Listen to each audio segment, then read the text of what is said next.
سجدے میں آنکھیں بند کرنے والوں کے ساتھ کیا ہوتا ہے؟ کڑوی مگر سچ بات۔ کیا آپ کو پتہ ہے کہ نماز میں سجدے کے دوران آنکھیں بند کرنے کا کیا مطلب ہوتا ہے؟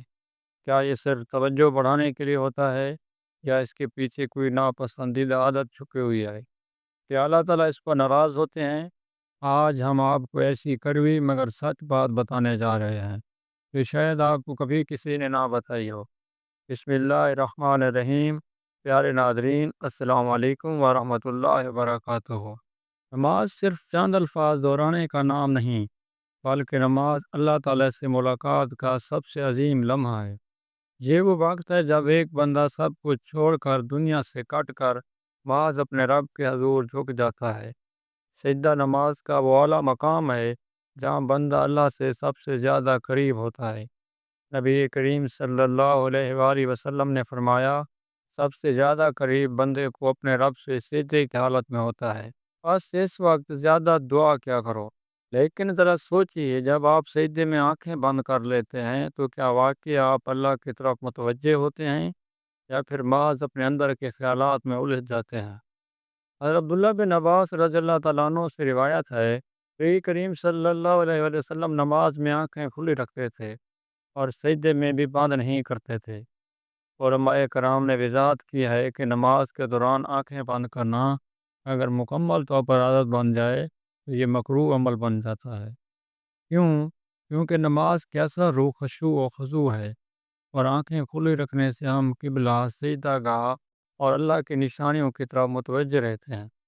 مگر کچھ لوگ دلیل دیتے ہیں کہ آنکھیں بند کرنے سے توجہ بڑھتی ہے۔ جی ہاں، اگر کسی مخصوص وقتی طور پر توجہ جمع کرانے کے لیے ایسا کیا جائے تو کچھ علماء نے اسے عارضی اجازت دی ہے، لیکن اگر یہ مستقل عادت بن جائے تو یہ نماز کی سنت کے خلاف ہے۔ نماز میں ظاہری اور باطنی ہر دو توجہ ضروری ہے۔ صرف دل کا جھکنا کافی نہیں، جسم کا بھی جھکنا اور آنکھوں کا کھلا رہنا سنت نبوی ہے۔ بزرگان دین فرماتے ہیں، جو شخص سجدے میں آنکھیں بند کرتا ہے وہ دنیا سے تو کٹ جاتا ہے، مگر وہ اپنے رب کی طرف بھی پوری طرح متوجہ نہیں رہتا۔ تصور کی دنیا میں اگر انسان کہیں اور چلا جائے تو نماز فقط جسمانی مشقت رہ جاتی ہے، جس میں روح شامل نہیں ہوتی۔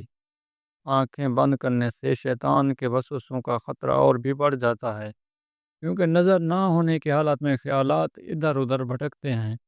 جب آپ آنکھیں کھلی رکھتے ہیں تو سامنے کی سجدہ گاہ پر نگاہ مرکوز رکھنے سے ذہن قابو میں رہتا ہے۔ ایک بزرگ کے پاس ایک نوجوان آیا اور کہنے لگا، حضور، میں نماز میں بہت الجھ جاتا ہوں، سجدے میں آنکھیں بند کر لیتا ہوں تاکہ توجہ بڑھے۔ بزرگ نے فرمایا، بیٹا، اگر توجہ اللہ کی طرف ہے تو آنکھیں کھلی بھی ہوں تب بھی دل رب کے دربار میں حاضر رہتا ہے، لیکن اگر دل کہیں اور ہے تو آنکھیں بند کرنا بھی بیکار ہے۔ نماز کے دوران آنکھیں کھلی رکھنے سے درج ذیل فوائد حاصل ہوتے ہیں۔ قبلہ رخ پر توجہ ہوتی ہے، سجدہ گاہ پر نظر ہوتی ہے، انسان مختلف خیالات سے بچ جاتا ہے، ایسی سنت کی پیروی آسان ہوتی ہے، روحانی قربت حاصل ہوتی ہے۔ نبی کریم صلی اللہ علیہ وآلہ وسلم اکثر نماز اپنی نظر کو سجدہ گاہ پر مرکوز رکھتے تھے۔ یہ اس بات کی علامت ہے کہ آنکھیں کھلی رکھ کر بھی دل کو جھکایا جا سکتا ہے۔ سجدہ دراصل بندگی کی انتہا ہے۔ جب پیشانی مٹی پر لگتی ہے تو انسان کا غرور، تکبر، انا سب فنا ہو جاتا ہے۔ ایسے لمحے میں آنکھیں کھول کر سجدہ گاہ کو دیکھنا یہ یاد دہانی ہے کہ ہم مٹی سے پیدا کیے گئے ہیں اور مٹی میں واپس جانا ہے۔ اللہ تعالیٰ قرآن مجید میں فرماتا ہے، اور سجدہ کرو اور قریب ہو جاؤ۔ جب اللہ تعالیٰ خود فرمائے کہ سجدہ قرب کا ذریعہ ہے، اس لمحے کو مکمل شعور کے ساتھ جینا ضروری ہے، آنکھیں بند کر کے نہیں، بلکہ اللہ کے سامنے جھکنے کا مکمل احساس رکھتے ہوئے۔ اگر آپ کو سجدے میں آنکھیں بند کرنے کی عادت ہے تو اسے آہستہ آہستہ ترک کر دیں۔ نظر سجدہ گاہ پر مرکوز رکھیں، دل میں اللہ کا تصور لائیں اور نیت کریں کہ یہ سجدہ صرف میرے رب کے لیے ہے۔ سجدہ صرف جسم کا جھکنا نہیں ہوتا، یہ دل، دماغ اور روح کا مکمل طور پر اللہ کے حضور جھک جانا ہوتا ہے۔ اگر آپ آنکھیں بند کر کے اس لمحے کو صرف جسمانی مشق سمجھیں گے تو نماز کی روح کہیں کھو جائے گی۔ لیکن اگر آپ آنکھیں کھول کر دل جھکا کر مکمل خشوع خضوع کے ساتھ سجدہ کریں تو یہ لمحہ آپ کی پوری زندگی بدل سکتا ہے۔ اللہ تعالیٰ ہمیں نماز کا حقیقی ذوق نصیب فرمائے، سجدوں میں سکون، خشوع خضوع اور محبت عطا فرمائے، آمین یا رب العالمین۔ اگر یہ ویڈیو آپ کو پسند آئی تو ویڈیو کو لائک کریں، چینل کو سبسکرائب کریں۔ جزاک اللہ۔